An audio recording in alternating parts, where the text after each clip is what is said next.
Doutor Laíra, eu quero fazer uma pergunta que é uma pergunta que a maioria das pessoas sente necessidade de saber como é que a gente faz para emagrecer e com saúde, né? Porque emagrecer fácil é muito fácil, mas com saúde que é o... A principal causa de obesidade são 3 coisas. Primeiro é você ter um hipotiroidismo, clínico ou subclínico. Então, se a pessoa tem a tireoide que não está funcionando apropriadamente, não adianta você fazer nada, você tem que tratar a tireoide, tá? Isso é uma causa muito importante de obesidade. A segunda causa importante de obesidade é a resistência leptínica. E a terceira é a resistência insulínica. A resistência leptínica, ela começa 5, 10 anos antes da resistência insulínica. A resistência insulínica é a causa de diabetes, é a causa de obesidade, é a causa síndrome do ovário policístico. E você não trata a resistência insulínica com remédio. É uma doença nutricional. Significa que você ingeriu muito carboidrato, ou está ingerindo muito carboidrato. Ou se você está ingerindo muito carboidrato, você libera muita insulina. Sim. E se você libera muita insulina, a insulina é um hormônio lipogênico. Tem pessoas que são beneficiadas, elas não aumentam muito a insulina.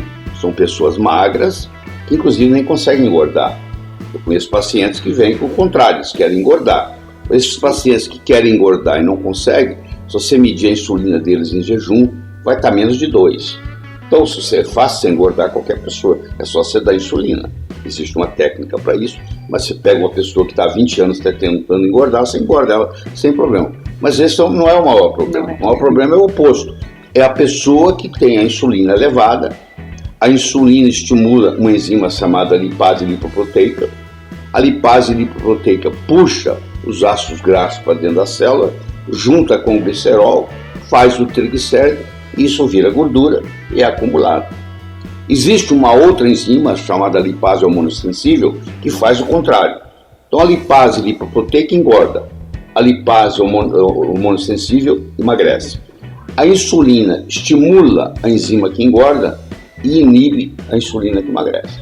Então qualquer pessoa obesa, se ela tiver o cuidado de se submeter a uma dieta baixa em carboidratos, e o carboidrato também vicia, né? Sim, a gente vai falar sobre isso. Do mesmo jeito que o glúten vicia. Aliás, a maioria das pessoas hoje estão viciadas em açúcar e nem sabe, e açúcar vicia mais do que cocaína. Eles fizeram estudos com camundongos, onde eles põem uma água misturada com heroína ou cocaína, outra água misturada com açúcar, e filmam os camundongos. Eles passam mais tempo num lugar onde tem água com açúcar do que onde tem cocaína com açúcar ou heroína com açúcar. Então, açúcar é mais viciante que a cocaína ou heroína. Olha só. E a pessoa nem se dá conta que ela é viciada em carboidrato. Quer dizer que a maioria das pessoas é viciada. É, porque a vida inteira foi assim que elas fizeram, né? A maioria hoje, o café da manhã você tomou hoje, ó. Você comeu um pão, né? Foi assim, ou um bolo, ou um biscoito. Quer dizer, isso aí é natural para a pessoa fazer isso, né? Porque ela aprendeu a fazer assim. Sim, é costume, né? É um costume que se torna um vício.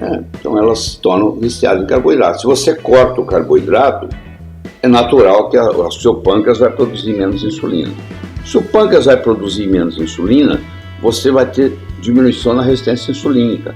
Você vai diminuir a estimulação da lipase lipoproteica e a inibição da lipase hormonossensível. E com isso, é óbvio que você vai emagrecer. Olha que bacana. Entendeu? Então não é remédio que vai resolver isso. Aí o sujeito toma um anorexígeno para poder perder o apetite, mas aquilo é temporário, aquilo não resolve nada. Você não está aqui para correr corrida de 100 metros. Você está aqui para correr maratona. Então a vida é uma maratona, não é uma corrida de 100 metros. Então não adianta eu fazer nada a curto prazo correndo, entendeu? Tem que ter um estilo de vida a longo prazo. Não adianta você fazer ginástica uma vez ou outra. Tem que fazer ginástica pelo menos 3, 4 vezes por semana. E não precisa ir na academia, não. Você pode fazer em volta da sua mesa de jantar. Doutor Laíra, o senhor começou falando sobre hipotireoidismo subclínico. Sim. Você pode explicar pra gente? Posso, porque a tireoide é avaliada, de um modo geral, erradamente, na minha opinião, medindo o TSH. Primeiro que o TSH não é um hormônio tiroidiano. O TSH é um hormônio da adenohipófise, tá? Para começar.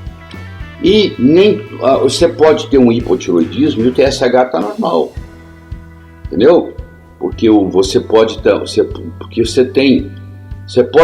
vou explicar isso melhor. Você pode ter um hipotiroidismo do pescoço para baixo, mas o seu cérebro ainda não tem hipotiroidismo.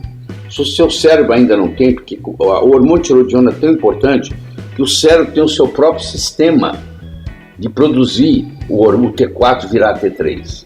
Para o cérebro mesmo. Para o cérebro mesmo. Então eu posso ter o resto do corpo comprometido e ainda não ter o cérebro comprometido. Se eu tenho o resto do corpo comprometido e eu não tenho o cérebro ainda comprometido, eu não tenho alteração no TSH. Traduzindo diretamente para ficar mais simples. Quando o seu TSH está normal, não significa nada. Você pode ter ou não hipotiroidismo. Quando o seu TSH está aumentado, é garantido que você tem hipotiroidismo.